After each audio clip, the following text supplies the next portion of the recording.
Je lis au nom de Jésus-Christ. Chapitre 5, verset 10, dans Romains.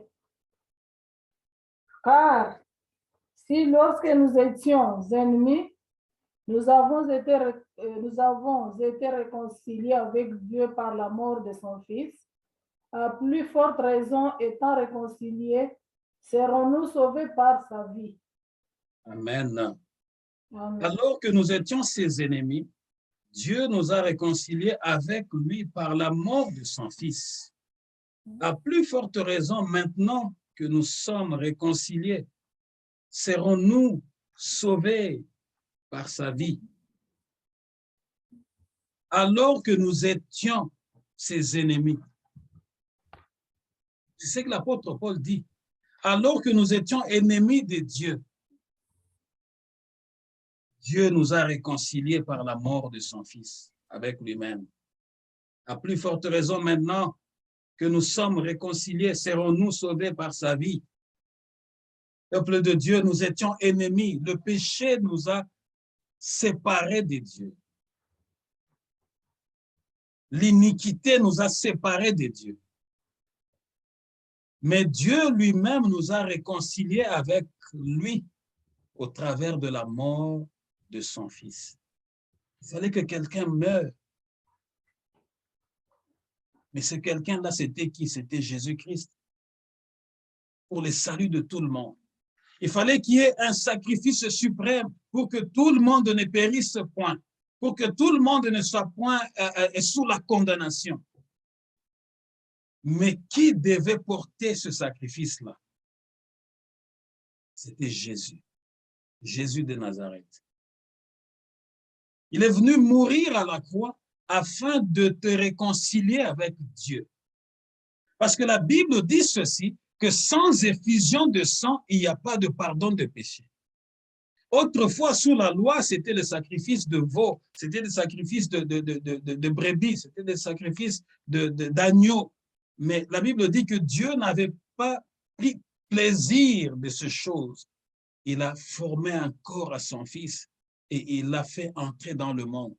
Voilà pourquoi Jésus dit, lorsqu'il est entré dans le monde, il dit, mais voici, ô Père, pour accomplir ta volonté. Parce que tu n'as agréé ni sacrifice ni holocauste. Lorsque tu m'as fait entrer dans le monde, je suis venu maintenant pour accomplir ta volonté. Quelle était la volonté de Dieu? Réconcilier l'homme qui était perdu avec lui-même, mais au travers du sang qui n'avait point de péché. Le sang de son Fils bien-aimé. Ça, c'est le premier bénéfice que nous avons, la réconciliation. Vous savez, lorsqu'il y a la réconciliation, il y a la joie.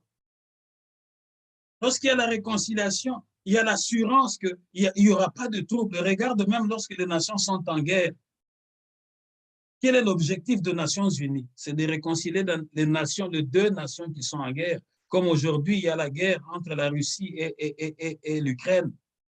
Vous voyez tous ces ballets diplomatiques, c'est pour chercher à réconcilier le grand qui est Russie et le petit qui est Ukraine. Qu'ils se mettent autour d'une table. Parce que lorsqu'il y a la réconciliation, il y a une bonne ambiance. Lorsqu'il y a la réconciliation, tu peux construire. Lorsqu'il y a la réconciliation, tu peux marcher en toute sécurité sans craindre le risque d'être attaqué. Christ est venu nous réconcilier. La réconciliation. Et cette réconciliation-là a coûté un grand prix. Son sang. Il a fallu que son sang puisse toucher le sol. Le sang précieux de notre Seigneur Jésus-Christ. Afin que la colère de Dieu soit éteinte sur nous qui appartenons à Christ. Ce n'est pas pour tout le monde. Pour ceux qui ont cru en Jésus, il y a la réconciliation avec Dieu au travers de sa mort et de sa résurrection. Nous allons lire le deuxième texte, 2 Corinthiens, chapitre 5, versets 18 à 19.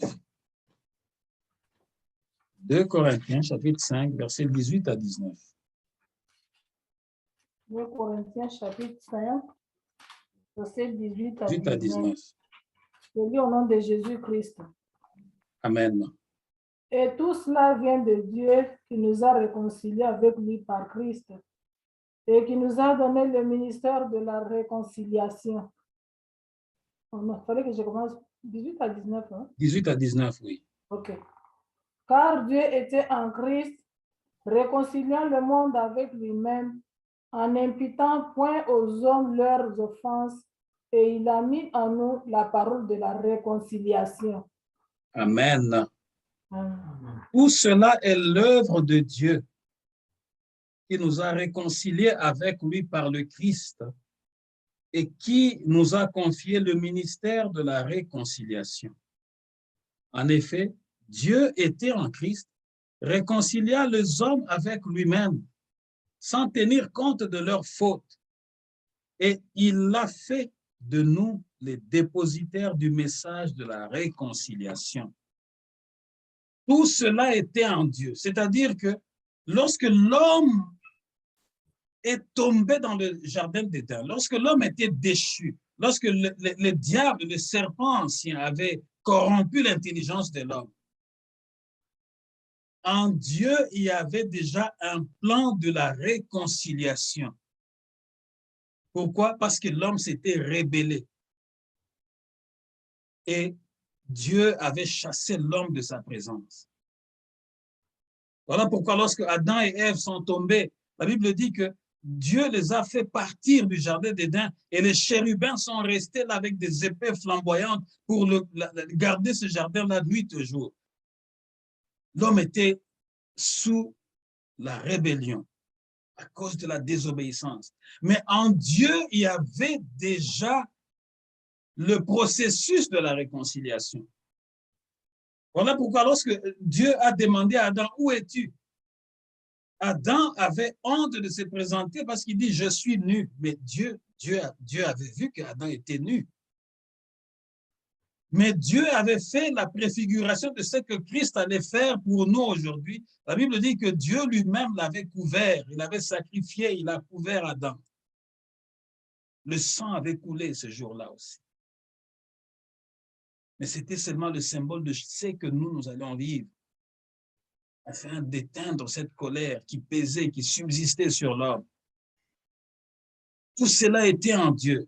Il nous a réconciliés avec lui en Jésus-Christ. Parce que Christ, lui-même Dieu, Christ était en Dieu et il est venu amener l'homme pour le ramener auprès de son Père. Et non seulement nous ramener auprès du Père, mais Dieu a fait de nous aujourd'hui les dépositaires du message de la réconciliation.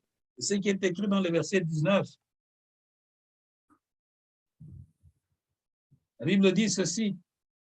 En effet, Dieu était en Christ, réconcilia les hommes avec lui-même, sans tenir compte de leurs fautes. Et il a fait de nous les dépositaires du message de la réconciliation. Nous sommes aujourd'hui devenus dépositaires du message de la réconciliation. C'est-à-dire, en tant qu'enfant de Dieu né de nouveau, en toi, il y a l'esprit de la réconciliation. Partout où tu pars, les familles se divisent, lorsque les gens se tiraient de gauche à droite, en toi, tu as le message qui doit sortir de ta bouche ne doit pas être un message pour diviser davantage, mais ça doit être un message pour réconcilier, parce qu'en toi, il y a le dépôt. Quand on parle du dépôt, c'est l'endroit où on peut trouver toutes sortes de marchandises, où on peut retrouver les conteneurs, où on peut retrouver l'abondance de choses. Tu as ça en toi, mais seulement tu ne l'exerces pas. Lorsque tu vois quelqu'un arriver au milieu des autres et rien que son arrivée divise les gens, c'est que cette personne-là ou cette femme-là ou ce jeune-là ou cet enfant-là a un autre esprit qui n'est pas l'esprit de la réconciliation. Lorsque tu es en Christ, lorsque tu as reçu Christ, le dépôt de la réconciliation habite en toi. Et partout où tu vas, tu as les dépôts de la réconciliation, tu as le message de la réconciliation. Afin d'amener les hommes, les femmes, les jeunes, les vieux, les vieilles à rentrer auprès du Père. Le message de la réconciliation, c'est aussi montrer aux hommes qui sont perdus que, écoutez, abandonnez cette vie-là, revenez vers Dieu, il y a encore la possibilité que tu sois une nouvelle personne, que tu sois né de nouveau. C'est aussi le message de la réconciliation. Lorsque tu parles à tes sœurs, lorsque tu parles à tes frères, abandonner cette mauvaise vie, tu leur apportes le message de la réconciliation parce que tu veux qu'ils puissent se réconcilier avec ton Seigneur et ton Sauveur. Tu leur apportes le message de la réconciliation. Ah non, laisse-nous aussi, vous aussi avec votre parole, vous exagérez, vous qui priez, ils vont te dire ça, mais toi continue, parce qu'en toi, il y a le message de la réconciliation. Le deuxième bénéfice que nous avons, il n'y a plus de condamnation pour ceux qui sont en Jésus-Christ, ceux qui appartiennent en Christ. Ça, c'est le deuxième bénéfice que nous avons de la résurrection. C'est le deuxième bénéfice. Il n'y a plus de condamnation pour ceux qui appartiennent à Jésus. Plus de condamnation. Romains chapitre 8, verset 1er.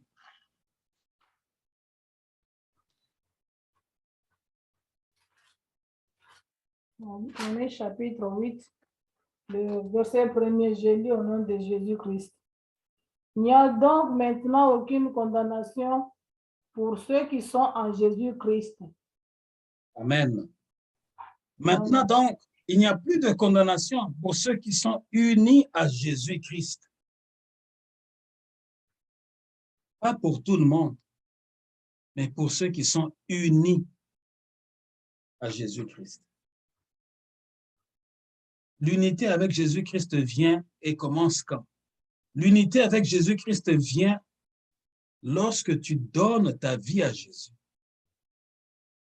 Lorsque tu viens, tu dis, Seigneur Jésus, je te reçois dans ma vie comme mon Seigneur et mon Sauveur. À partir d'aujourd'hui, j'abandonne mes armes, j'abandonne tout ce que j'avais. Je menais ma vie moi-même, je me dirigeais moi-même. Tu étais un homme naturel. Quand ça te prend aujourd'hui, tu te lèves, tu t'en vas, je ne sais où. Ça te prend demain, tu te lèves, tu faisais tes choses toi-même. Mais quand Christ devient ton Seigneur, ce n'est plus toi qui vis comme l'apôtre Paul dit, mais c'est le Christ qui vit en toi. C'est-à-dire, avant que tu ne fasses quoi que ce soit, tu demandes d'abord la volonté à ton Seigneur. Seigneur Jésus, je veux faire ceci. Quelle est ta volonté pour ça? Seigneur, je veux m'engager dans cette relation. Quelle est ta volonté? La plupart du temps, nous rencontrons des problèmes, nous rencontrons des gens qui nous posent des problèmes. J'ai connu ceci, j'ai des problèmes dans mon mariage, j'ai des problèmes dans les fiançailles, j'ai des problèmes avec ceci, j'ai des problèmes. Est-ce que dès le départ, tu avais confié ce problème-là à Jésus? Du moins si tu étais déjà uni à Jésus-Christ. Parce que lorsque tu es uni à Christ, il y a des choses qui vont déjà t'empêcher à distance. Parce que le monde est un monde, aussi longtemps que nous sommes dans le monde, la condamnation subsistera, existera. Mais pour ceux qui sont unis à Christ, ils ont une marque sur eux. Voilà pourquoi lorsque tu pars dans un shop, dans un mall, tu es content, tu regardes cet habit-là, j'aime cette robe, j'aime cette chemise, j'aime ce polo. Tu prends le polo, tu le sors du rayon, tu l'amènes au niveau du guichet pour payer le prix.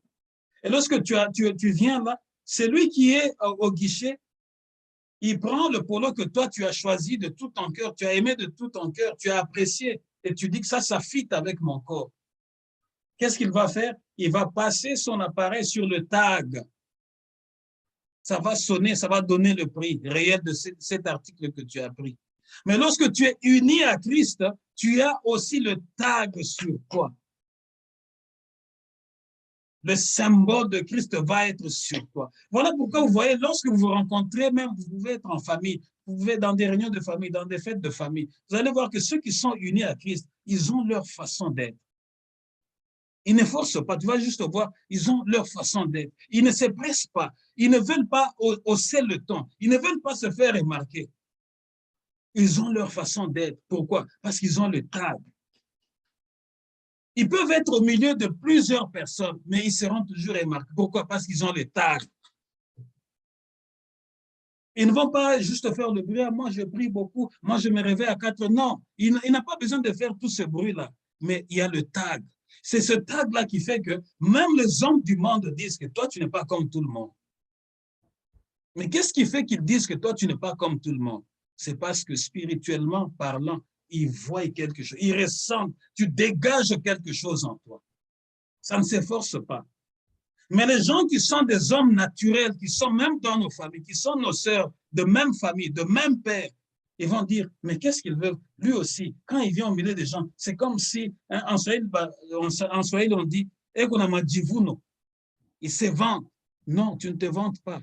C'est cette table-là qui fait que tu n'es plus comme les autres, parce que ce n'est plus toi, mais c'est le Seigneur qui dirige ta vie, qui te dit, sois comme moi, je veux que tu sois. Ne sois pas comme l'ensemble, ne sois pas comme les gens dans la mêlée, mais sois tel que moi, je veux que tu sois. Voilà pourquoi l'apôtre Paul dit, soyez mes imitateurs comme je le suis du Christ. C'est toujours dommage lorsqu'on regarde autour de nous, les gens ils veulent s'habiller en regardant l'autre. Ils veulent, parce que l'autre porte des jupes qui sont courtes, elle aussi, elle veut porter des jupes courtes. L'autre porte des robes qui sont courtes, elle aussi, elle veut porter. L'autre fait des cheveux comme ça, elle aussi, elle veut coiffer. Tu n'as pas d'identité. C'est le tag qui va te faire sortir du commun de mortels et te placer à ta bonne position, selon ce que ton Seigneur veut de toi et non selon ce que les hommes du monde veulent de toi. C'est ça la plus grande difficulté que nous avons encore, de sortir du lot de tout le monde. Parce que nous voulons copier tout le monde et nous voulons être comme tout le monde. Et finalement, nous n'allons pas réussir à être comme eux et nous n'allons pas réussir à être selon l'image de Dieu. Nous serons comme des caméléons.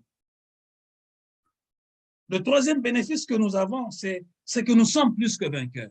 Chaque fois que je donne des bénéfices, tu as un cahier à côté, note. Ça te servira. Nous sommes plus que vainqueurs. Le troisième bénéfice de la résurrection. Nous sommes plus que vainqueurs, peuple de Dieu. Tu ne sais pas à quel point Christ a souffert pour que toi et moi, nous soyons plus que vainqueurs. C'est-à-dire que tu n'es pas seulement vainqueur, mais tu es au-dessus du vainqueur. Pourquoi la Bible dit que nous sommes plus que vainqueurs? C'est-à-dire qu'il y a des combats que Christ a déjà vaincus pour toi avant même que tu ne naisses. C'est-à-dire qu'il avait déjà vaincu tes ennemis dans ta belle famille. Il avait déjà vaincu tes ennemis au milieu de tes beaux-frères. Il avait déjà vaincu tes ennemis là où tu travailles. Il avait déjà vaincu. Il savait que ce combat-là sera là. Mais il te demande juste une seule chose.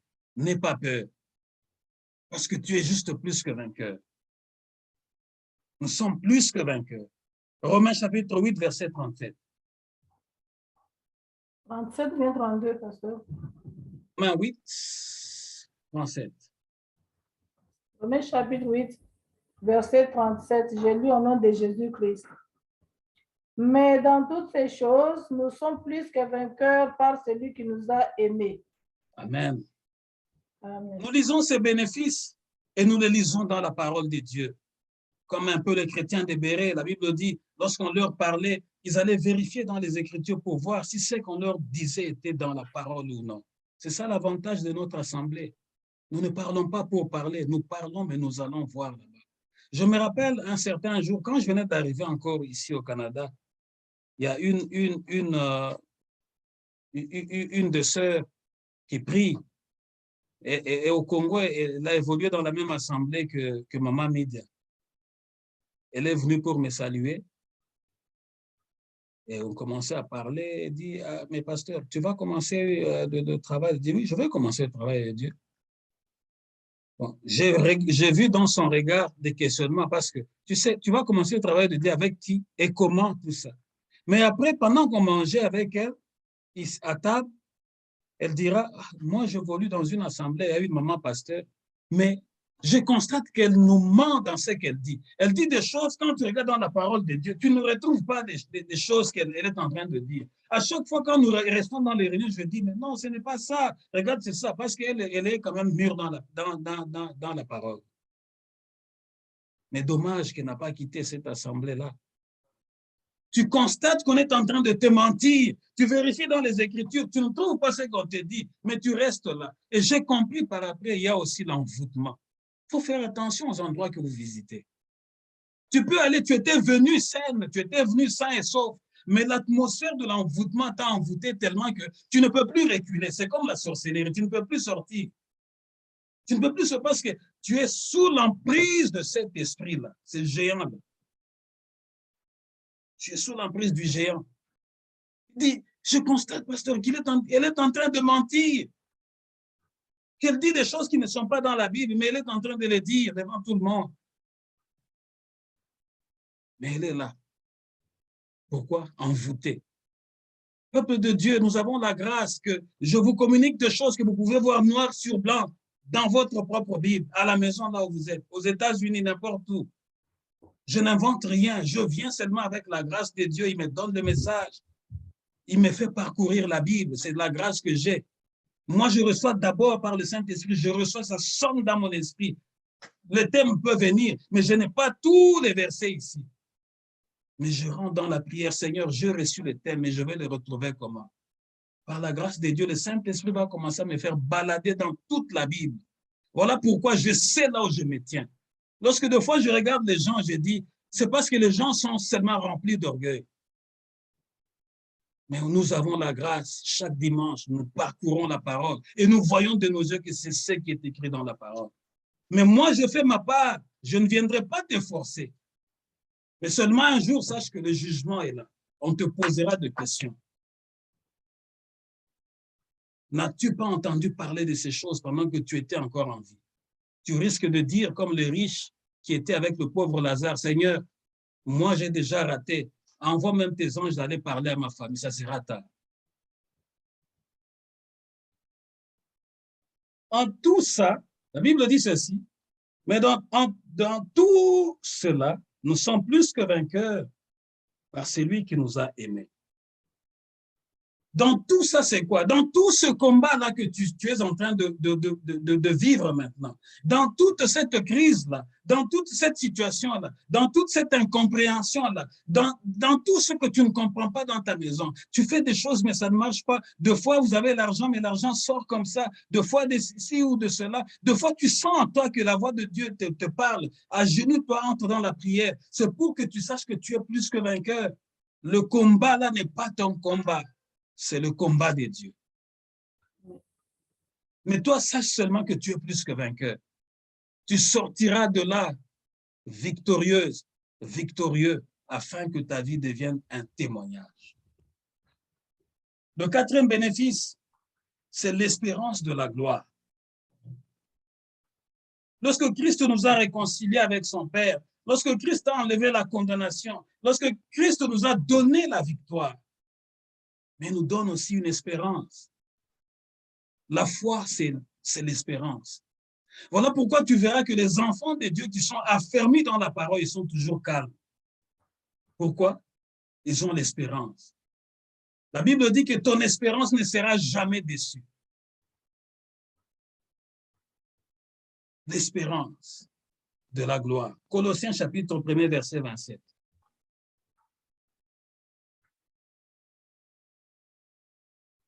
Colossiens, chapitre 1er, verset 27.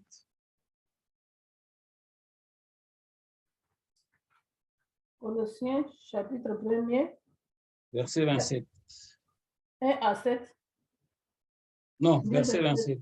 27. Colossiens, chapitre 1er, verset 27.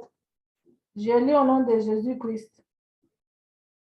À qui Dieu a voulu faire connaître quelle est la glorieuse richesse de ce mystère parmi les païens, savoir Christ en vous, l'espérance de la gloire. Amen. Amen. Car Dieu a voulu leur faire connaître quelle est la glorieuse richesse que renferme le secret de son plan pour le non-juif. Et voici ce secret, le Christ est en vous, lui en qui se concentre l'espérance de la gloire à venir. À nous qui sommes le non-juif, Dieu avait un secret. Et voici ce secret, le Christ qui est en nous, c'est en lui se concentre l'espérance de la gloire à venir. Bien aimé, le salut était venu pour les Juifs. Mais lorsque les Juifs ont désobéi, Dieu a ouvert la porte à nous autres, les nations. Voilà pourquoi lorsqu'on parle de l'apôtre Paul, on dit que c'est l'apôtre des nations. Dieu l'a envoyé vers les non-juifs. Mais la mission que Christ a fait à la croix, c'était nous ouvrir cette brèche. Et c'est un secret que Dieu avait gardé depuis longtemps, depuis l'éternité. Et ce secret-là, c'est quoi? Le Christ qui est en nous, en lui, il y a l'espérance de la gloire. En lui, en Christ, il y a l'espérance de la gloire. En lui se concentre l'espérance de la gloire à venir. Tu dois le savoir, peuple de Dieu. En Christ, il y a l'espérance. En lui se concentre. Toute la vie de Christ, c'est la gloire. La Bible dit qu'il est rempli de gloire et d'autorité. Christ en nous, l'espérance de la gloire. Tu dois garder cette parole et la serrer dans ton cœur. Il y a une espérance. Et sache que ton espérance à toi ne sera pas déçue. Parce que tu as Christ. Et tant que tu auras Christ en toi, ton espérance en toi, à toi, qui est en toi, va produire la gloire, afin que Christ soit craint parmi les hommes de ce monde, afin que les hommes sachent que la parole de Dieu est vraie et elle ne ment pas. Christ en nous, l'espérance de la gloire. La gloire est sur ton chemin. La gloire est sur ton chemin. Non seulement qu'elle est sur ton chemin, mais elle va te poursuivre. Non seulement qu'elle va te poursuivre, mais tant que tu vas demeurer au pied de Jésus, cette gloire-là va coller ta peau, elle va descendre jusqu'à tes générations futures. Parce que Dieu l'a élevé à la plus haute dignité, le Seigneur que nous célébrons.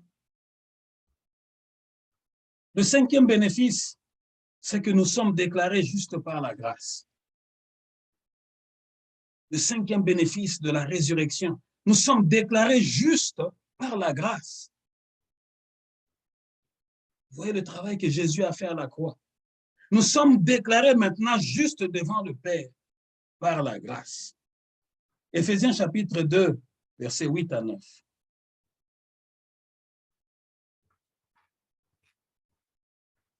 Éphésiens chapitre 2, versets 8 à 9.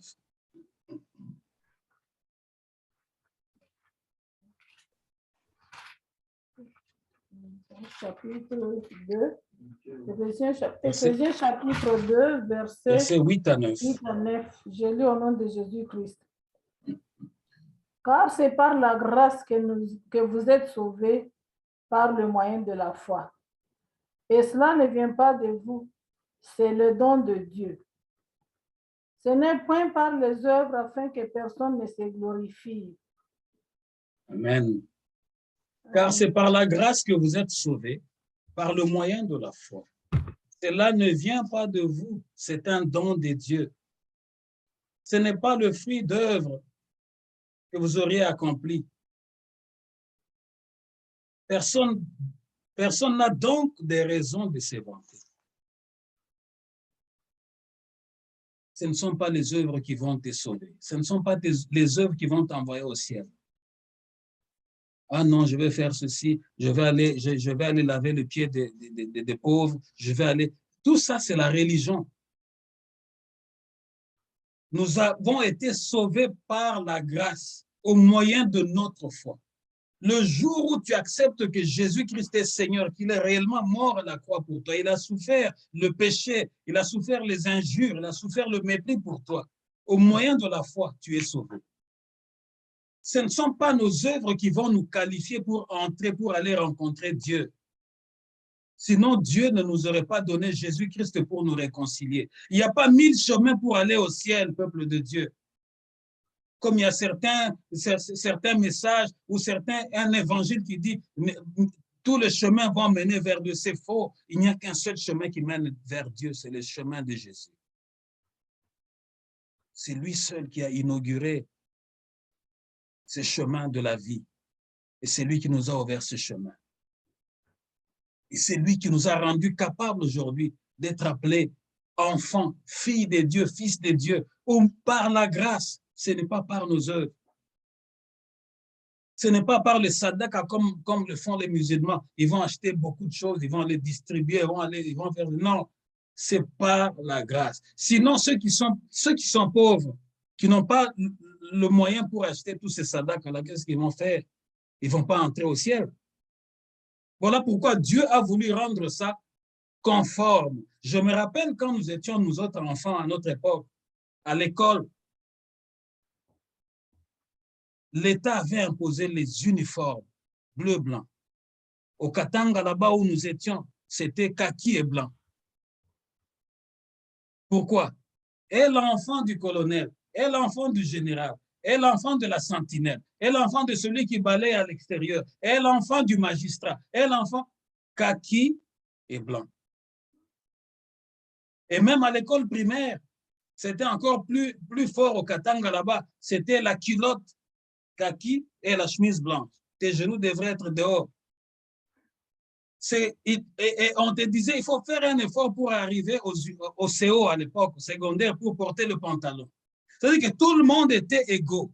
Voilà pourquoi Dieu, dans sa grâce et dans sa miséricorde, a voulu mettre tout le monde au même pied d'égalité. Que ce soit Donald Trump, que ce soit le clochard du Canada, que ce soit celui qui balaye à Cusco. Tous nous sommes égaux. Pourquoi? C'est par la grâce. Sinon, Donald Trump, avec sa richesse, il est billionnaire, comme on dit, il est milliardaire, il aurait une place de choix devant Dieu à cause de sa richesse. Et toi qui es en train de chercher à peine, toi qui as des petites économies, tu serais vraiment là, très, très loin de Dieu. Non, c'est par la grâce que nous sommes sauvés. C'est là que nous devons aimer notre Seigneur Jésus-Christ. Il nous a tous mis au même pied d'égalité. Et les rois, et les reines, et les présidents, et les princes. Tous là, nous avons tous la même uniforme.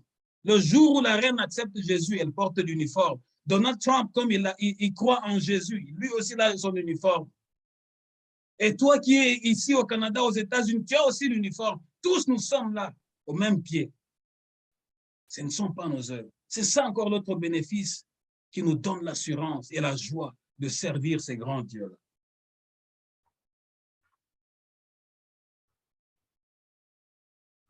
J'avais dit que c'était le 5e bénéfice. Nous sommes déclarés justes par la grâce et non par les œuvres. Le 6e bénéfice, c'est l'assurance du salut. Le 6e gain que Jésus nous a donné au travers de sa résurrection. Le 6e avantage. Le 6e profit. Parce qu'aucun commerçant ne peut vendre sans profit. Mais nous aussi, les gens vont te dire, toi aussi tu aimes ton Jésus là comme ça, dans ta maison, la musique de Dieu, dans ta voiture, la musique de Dieu, partout la musique. Il faut leur répondre à partir d'aujourd'hui, j'ai un profit. Parce qu'aucun homme d'affaires ne peut vendre sans profit. C'est le profit qui fait sourire l'homme d'affaires, tu vas voir toutes ses dents dehors. Pourquoi? Parce qu'il avait acheté à 10 $, il a gagné 15 $.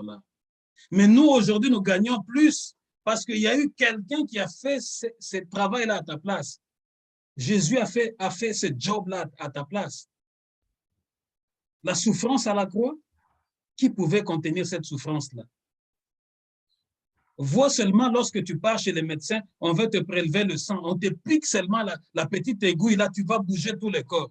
Mais regarde Jésus, on vient avec une lance de fer, on le trouve là, sans anesthésie. Tu pouvais supporter ça de toi-même? Il ne faut pas faire de blagues avec les choses de Dieu. Voilà pourquoi moi, je ne fais pas de blagues. Et lorsque je reçois un message, je reçois une consigne, je reçois une révélation, je prends les choses de Dieu au sérieux. Parce que je sais que quelqu'un a souffert pour que moi, je sois ce que je suis aujourd'hui. L'assurance du salut éternel. 1 Thessaloniciens chapitre 5, versets 9 à 10. 1 Thessaloniciens 5.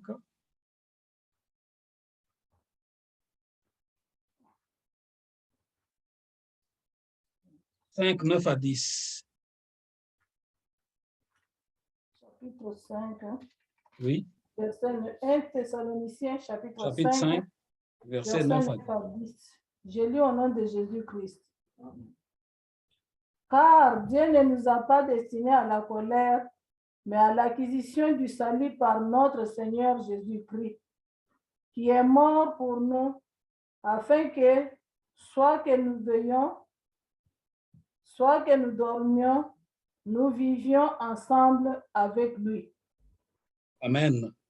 Car Dieu ne nous a pas destinés à connaître sa colère, mais à posséder le salut par notre Seigneur Jésus-Christ.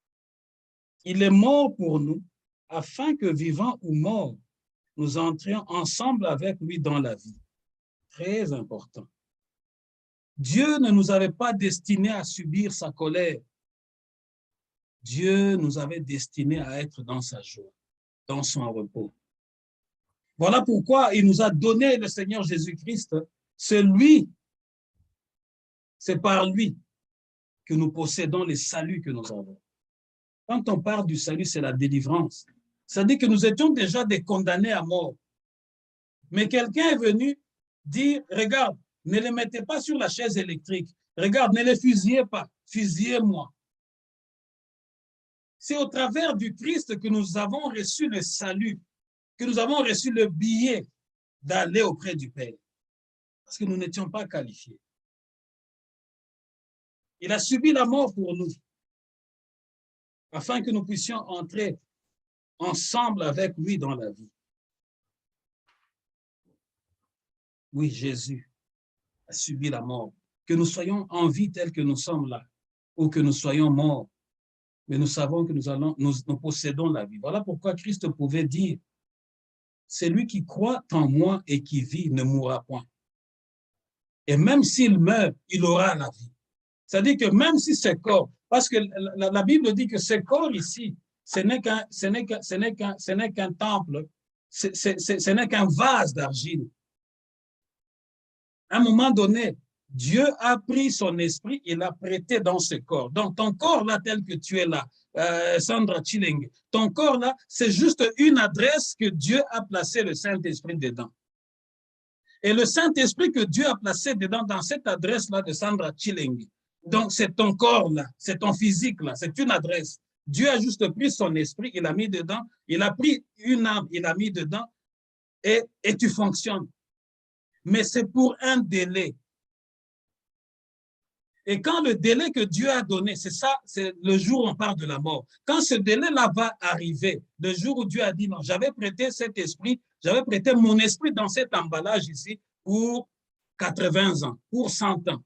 Le délai de 100 ans est arrivé, je reprends mon esprit. Mais si l'esprit que Dieu avait mis dans ton corps, quand il t'a prêté dans ce corps, tu l'as mal utilisé. Si ton âme à toi était mal utilisée, ton âme ne va pas se reposer en paix. N'est-ce pas dans le monde, quand quelqu'un meurt, on dit « rest in peace », que son âme repose en paix. Pourquoi? Parce que dans le monde, on sait que l'âme est rentrée quelque part. Ça veut dire que l'âme est rentrée quelque part, là, c'est où? D'où elle était venue. Il faut faire attention avec les choses de Dieu. Des fois, on écrit des belles paroles « rest in peace » sans savoir l'importance, la grandeur des choses. Mais si ton âme n'a pas fait la volonté de celui qui avait prêté ce corps-là, ton âme ne restera jamais en paix. Qu'on allume les bougies, qu'on achète des bougies de 5 000 $, qu'on dépense, qu'on prenne de l'eau, qu'on jette sur ton cercueil, c'est du tralala. C'est pendant que tu utilises ce corps, utilise-les bien. Parce que ce corps t'a été prêté. Et c'est un vase d'argile qui va retourner à la poussière. Le 7e bénéfice, c'est que le Christ intercède pour nous. Le Christ intercède pour nous. Ça, c'est un grand bénéfice aussi. Nous savons au moins que nous avons quelqu'un qui prie à notre place. Christ intercède pour nous. Hébreux chapitre 7, versets 24 à 25.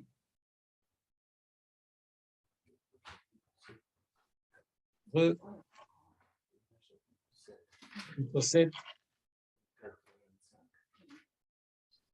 versets 24 à 25. Hébreux chapitre 7, 24 à 25, je lis au nom de Jésus-Christ. Mais lui, parce qu'il demeure éternellement, possède un sacerdoce qui n'est pas transmissible. C'est aussi pour cela qu'il peut sauver parfaitement ceux qui s'approchent de Dieu par lui, étant toujours vivant pour intercéder en leur faveur. Amen.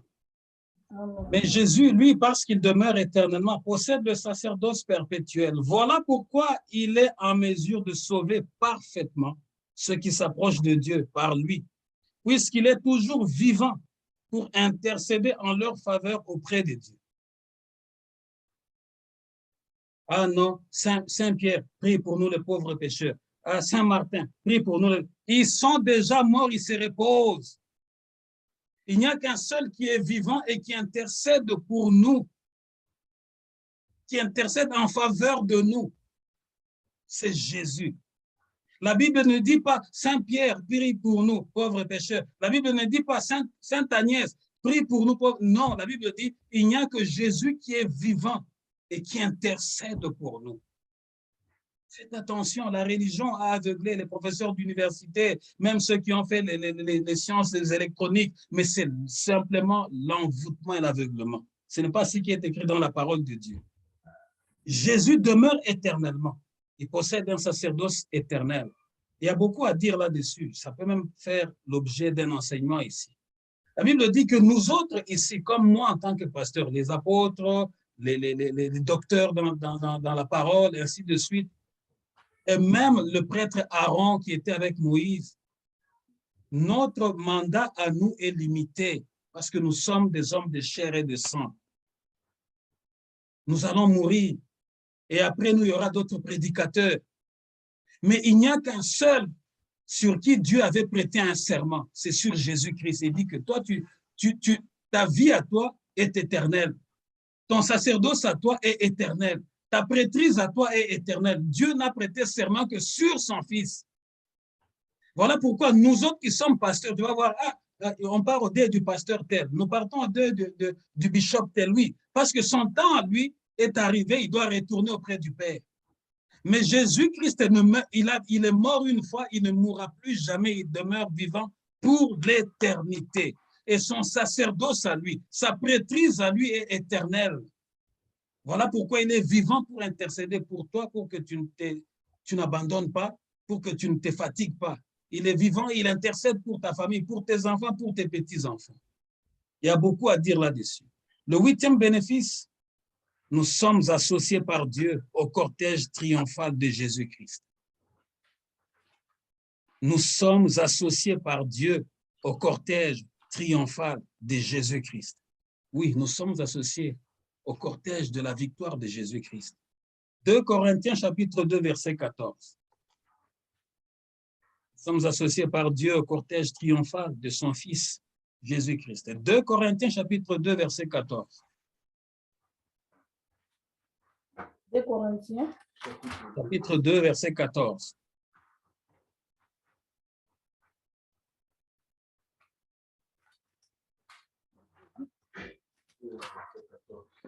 Deux Corinthiens 2, 14. 14. Je lis au nom de Jésus-Christ.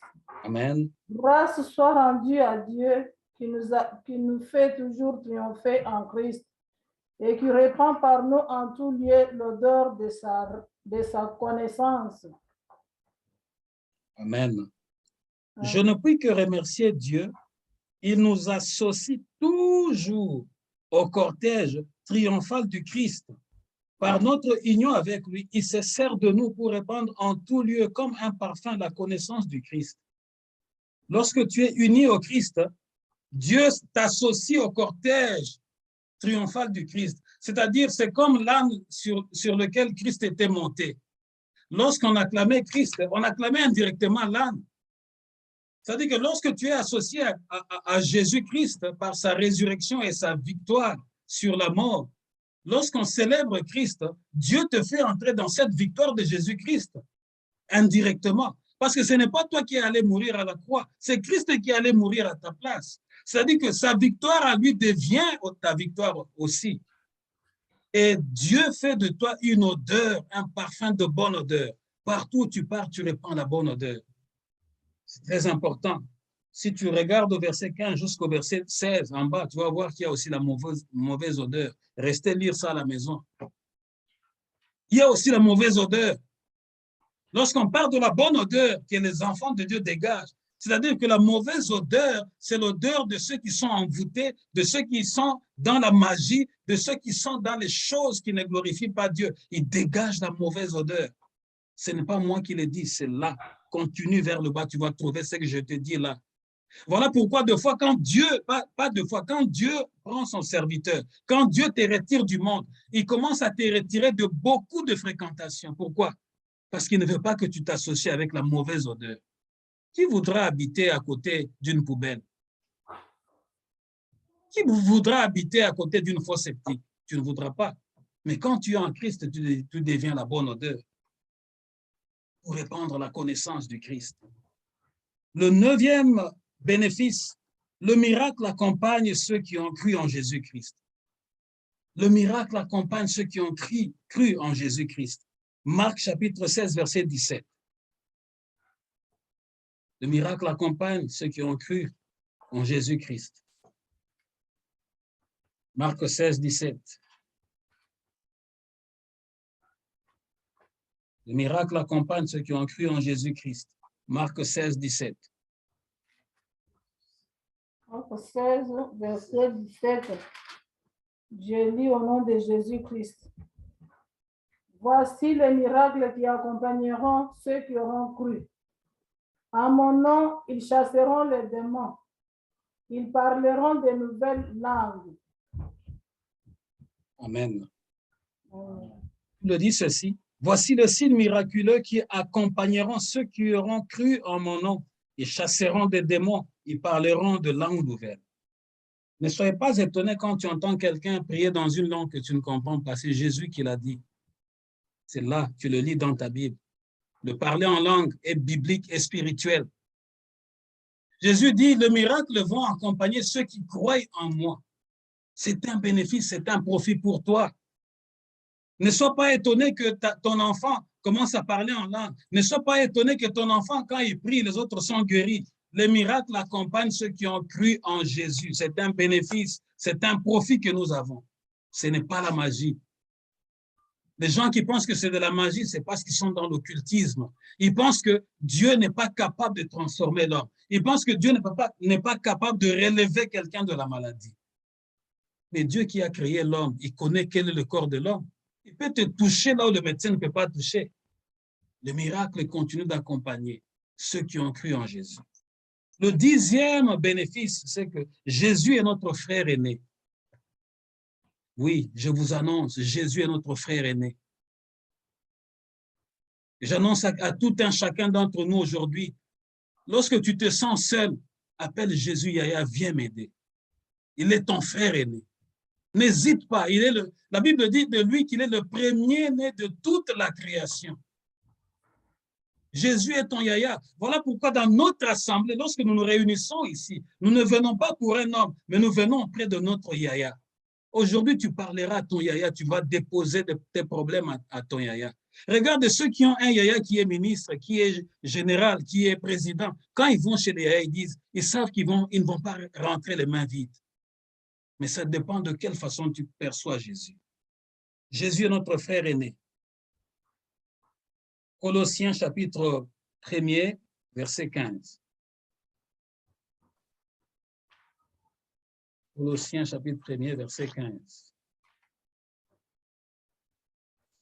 Colossiens chapitre 1er, verset 15. Je lis au nom de Jésus-Christ. Il est l'image du Dieu invisible, le premier-né de toute la création. Amen. Amen. Ce n'est pas moi qui le dis, c'est la Bible qui le dit. Jésus est le premier-né. C'est-à-dire qu'avant que tout ne soit créé, Jésus était déjà là.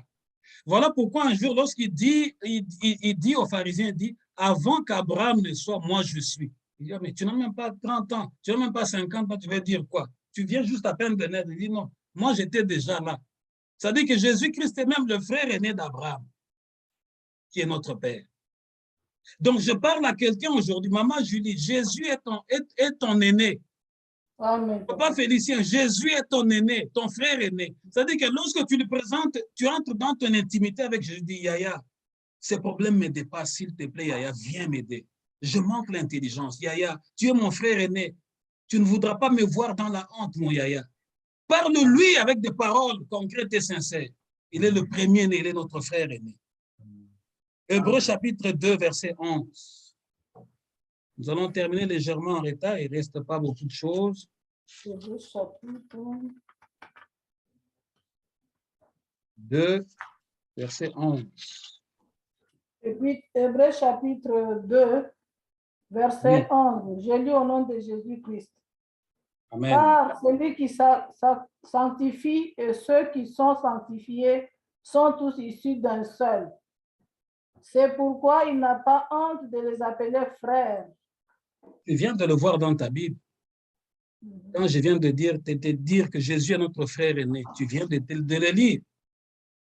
La Bible dit ceci, car Jésus qui purifie les hommes de leurs péchés et ceux qui sont ainsi purifiés partagent la même humanité, c'est-à-dire que Jésus a eu le corps comme le tien, comme le mien.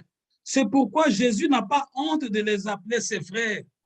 Change ta façon de prier à partir d'aujourd'hui. Jésus n'a pas honte de t'appeler que tu es sa sœur parce qu'il est ton frère aîné. Change ta façon de prier, change ta façon de parler à Jésus. Il est ton yaya, quel que soit ton âge. Parce que s'il était déjà là avant Abraham, donc, et à forcerie, toi et moi, il est notre frère aîné.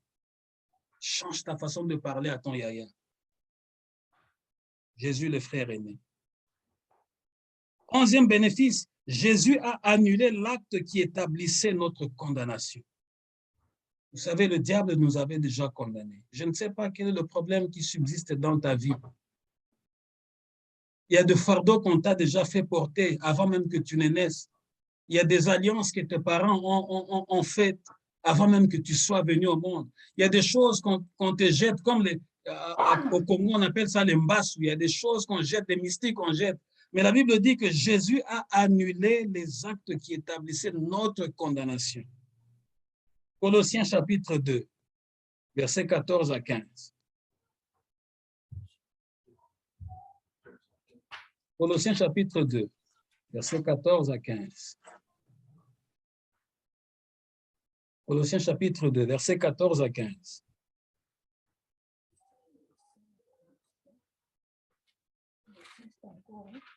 Après Philippiens, maman, tu vas voir Colossiens. Vas-y vers Éphésiens, tout ça, et puis tu tournes après. Colossiens 2, versets 14 à 15. Colossiens chapitre 2, verset 14 à 15. Je lis au nom de Jésus-Christ. Amen. Il a effacé l'acte dont les ordonnances nous condamnaient et qui subsistait contre nous, et il l'a détruit en le clouant à la croix. Il a dépouillé les dominations et les autorités et les a livrées publiquement en spectacle, en triomphant d'elles par la croix. Amen. C'est ça la parole de Dieu. Car il a annulé l'acte qui établissait nos manquements à l'égard des commandements. Oui, il l'a effacé, le clouant sur la croix.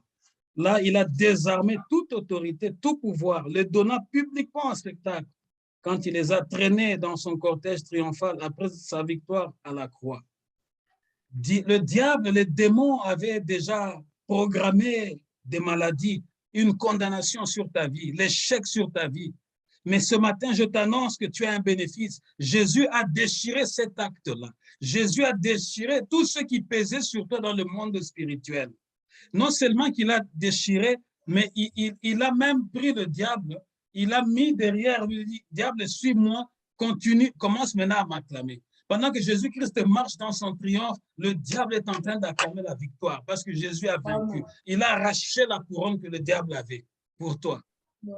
Il a désarmé totalement les autorités et les puissances. Oui, dans ce monde, ce n'est pas les autorités seulement dans le monde, mais il y a les autorités dans le monde spirituel. Il y a le pouvoir dans le monde spirituel. Il y a les dominations, ils existent. Mais tu as un bénéfice. Jésus les a désarmés. Non seulement qu'il les a désarmés, et il les a lui-même cloués maintenant. Ils ne pourront plus rien contre toi si du moins tu demeures au pied de Jésus. Enfin, le 12e bénéfice, nous pouvons nous approcher du trône de Dieu de grâce avec pleine assurance. Nous pouvons nous approcher du trône de Dieu de grâce avec pleine assurance. C'est ça le 12e bénéfice que nous avons. Nous pouvons maintenant nous approcher de Dieu. Chaque dimanche, lorsque tu viens, lorsqu'on te dit, qu'est-ce que tu veux faire? Dis-leur, je viens au trône de Dieu. Je viens me connecter pour m'approcher du trône de Dieu avec assurance parce que tu as un bénéfice, parce que Jésus-Christ l'a fait pour toi. Hébreux chapitre 4, verset 16. Hébreux chapitre 4, verset 16.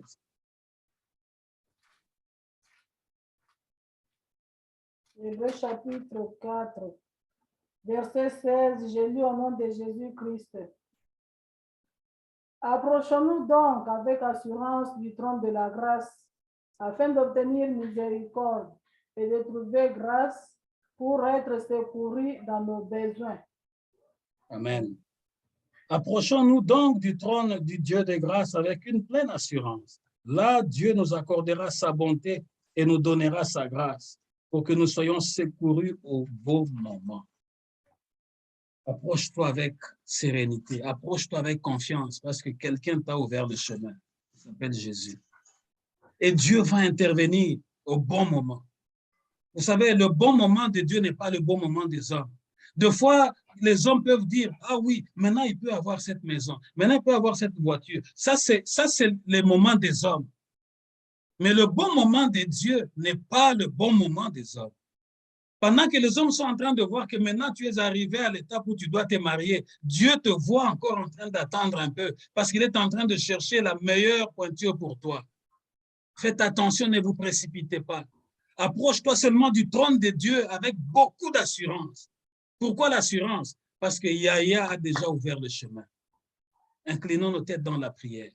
Tu as des problèmes qui te dérangent. Aujourd'hui, parle à ton Yahya. Et dis à ton Yahya, Seigneur, tu m'as accordé la grâce de m'approcher avec assurance. Et je prie avec assurance parce que je sais que mon Père qui est assis sur le trône le fera. Non pas pour ma gloire, mais pour sa gloire. Incline ta tête dans la prière. Adonai, nous te rendons grâce pour ce moment, cette parole que tu nous as donnée, cette prédication que tu nous as donnée, cet enseignement que tu nous as accordé ce dimanche.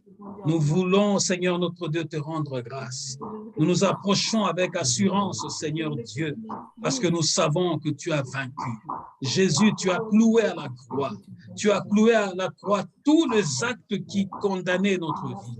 Et tu as neutralisé les principautés, les dominations, le pouvoir. Tu les as livrés publiquement en spectacle. Seigneur, ce n'est pas en cachette que tu l'as fait, c'est publiquement que tu l'as fait. Seigneur, afin que nous ayons l'assurance, toi qui es notre frère aîné, Yahya, viens nous aider. Viens nous aider, Seigneur. Au travail, viens nous aider. Dans notre maison, viens nous aider. Dans la vie de tous les jours, Yahya, viens nous aider. Yahya, conduis-nous, Seigneur. Yahya, conduis-nous, Seigneur, afin que nous ne soyons pas la honte de ton nom, Yahya, mais que nous soyons réellement le reflet de ta grâce. Tu ne permettras pas que ton nom soit avili, notre frère aîné. Toi qui portes le titre de gloire et de majesté, tu n'abandonneras pas ton peuple subir la honte et les humiliations. Jusqu'où et jusqu'à quand, Seigneur, les incirconcis, Seigneur, continueront à se rire de nous, Éternel. Oh, la chikere baekoro sandara baekoro skera. Randa sakara baekoro sanda. Tu es mon Yahya. Tu es mon Yahya. Tu es mon Yahya. Tu as tout fait, Seigneur, pour me réconcilier avec le Père, pour m'accorder le salut, pour m'accorder la grâce, pour m'accorder les privilèges, et tu as ôté la condamnation. Oh, la skera baraskora. Shindere baekoro sanda. Les miracles vont m'accompagner, Seigneur, au nom de Jésus. Je prie, Éternel, et je bénis ton peuple ce dimanche, ce premier dimanche du mois de mai. Seigneur, le moment que tu as fait, ton bon moment n'est pas le moment des hommes. Les hommes peuvent s'imaginer que nous sommes arrivés alors que toi, tu nous vois encore en train de marcher. Les hommes peuvent s'imaginer, Seigneur notre Dieu, que nous pouvons acheter alors que toi, tu nous demandes encore de rester là, Seigneur. Les hommes peuvent s'imaginer nous voir parler alors que toi, tu nous demandes de garder le silence. Oh, raskera baraskora barashinda. Yahya, nous te disons merci pour cet enseignement, pour ce message. Seigneur, je prie pour que ce message, Seigneur, apporte la paix dans une maison, apporte l'espérance dans une maison. Je prie pour qu'une vie soit transformée aujourd'hui. Après avoir reçu ce message, Jésus, notre frère aîné, notre Yahya, je prie qu'une personne ne rentre pas, Seigneur, qu'elle ne soit pas ce qu'elle était hier, Seigneur, et qu'elle prenne un engagement solennel à te servir devant tout le monde, Seigneur, sans avoir honte, parce que tu es notre Yahya. Yahya, tu nous as ouvert le chemin auprès du Père. Yahya, tu as ôté la condamnation. Yaya, tu as supprimé, Seigneur, les malédictions, tous les actes qui nous condamnaient. Non seulement ça, mais tu as livré notre ennemi en spectacle publiquement. Tu l'as traîné publiquement. Yaya, tu nous as associés à ton cortège triomphal alors que nous n'étions même pas qualifiés à cause de ton sang qui a coulé à la croix. Yaya, tu nous as donné la grâce que nous ne méritions même pas. Yaya, tu nous as réconciliés avec le Père alors que nous étions que de faibles pécheurs. Yaya, tu as fait de nous de plus que vainqueurs. Avant même que nous commencions à combattre, toi, tu as déjà combattu nos ennemis. Les sorciers qui nous ont déclaré la guerre, ils ont signé leur arrêt de mort. Je prie pour que ta vie ne soit plus la même. Je prie pour que la bonne odeur de Christ soit ton partage. Je prie pour que tout ce qui pouvait t'environner, t'encercler comme esprit de lourdeur, esprit négatif, soit chassé au nom de Jésus. Je prie pour que les ondes négatives qui sont envoyées par le monde de ténèbres soient loin de ta vie au nom de Jésus. Je prie pour que le Dieu des opportunités apporte les opportunités devant ta face et qui te donne le choix, que tu sois là en train de choisir à cause de tout ce bénéfice. Je prie pour que lorsqu'on parlera, je prie lorsqu'on parlera de toi, que l'on dise que son Seigneur est vivant, que son Seigneur est vivant. Le Seigneur vient de le distinguer d'entre 1000. Le Seigneur vient de la distinguer d'entre 10 000. Le Seigneur vient de la distinguer au milieu de sa famille. Elle qu'on appelait la tristesse, aujourd'hui on l'appelle la grande joie. Elle qu'on appelait disqualifiée, aujourd'hui on l'appelle la bénie de l'Éternel. Je prie pour que lorsque quelqu'un va concevoir un mal contre toi, aussitôt que le mal monte dans son cœur et dans sa bouche, qu'il soit frappé de malédiction au nom de Jésus. Je prie pour que les ennemis de nos familles, ceux qui nous regardent avec mépris et qui se rient de ce que nous sommes en train de faire, oh kabashike korosanda bai korosanda, ora sanda bai koshinda, que Dieu les frappe d'une cécité spirituelle. Ora sanda bai koshinda, ora sanda bai korosanda, non seulement d'une cécité spirituelle, que Dieu les mette à terre. Ora bai korosanda bai koroshinda, korosanda bai korosanda. Jésus, Jésus, Jésus, Jésus, lève-toi, lève-toi, lève-toi. Oh, Rabasanda, lève-toi, nous voulons célébrer ta gloire. Seigneur, nous les verrons de nos yeux, nous les verrons de nos yeux. Oh, Yakobashika, nous les verrons de nos yeux, de la manière dont ta main va s'apaisantir sur les incirconcis, ceux qui dégagent la mauvaise odeur, ceux qui se rient de choses sacrées, ceux qui se rient de ce que tu as consacré, tiré dans le monde pour te servir. Seigneur, que ta main s'apaisantisse sur eux, que leur chemin soit glissant, Seigneur, et que les ténèbres les environnent au nom de Jésus. Du côté de tous ceux qui t'ont accepté dans leur cœur, soleil de justice, lève-toi, afin de nous éclairer, car tu es le chemin, la vie et la vérité. Que le miracle nous accompagne. Seigneur, là où les autres vont faire 1000 efforts, que nous ne puissions fournir aucun effort, parce que tu es notre Yaya. Tu tiens la clé de David. Tu ouvres et nul ne pourra fermer. Je bénis ton peuple, Ora Sanda, par toutes sortes de bénédictions qui descendent d'auprès de toi. La Bible dit de toi qu'il n'y a ni ombre ni variation de lumière. Que ta grâce descende au milieu de cette assemblée. Ma prière de ce dimanche, Seigneur, afin que celle ou celui qui a reçu ce message de tout son cœur devienne un véritable disciple établi. Seigneur, fais de cette assemblée ce que tu voudras. Yaya, nous n'avons que toi. Défends notre cause au milieu de cette génération. Au nom de Jésus, nous avons ainsi prié. Amen. Acclamons l'Éternel notre Dieu.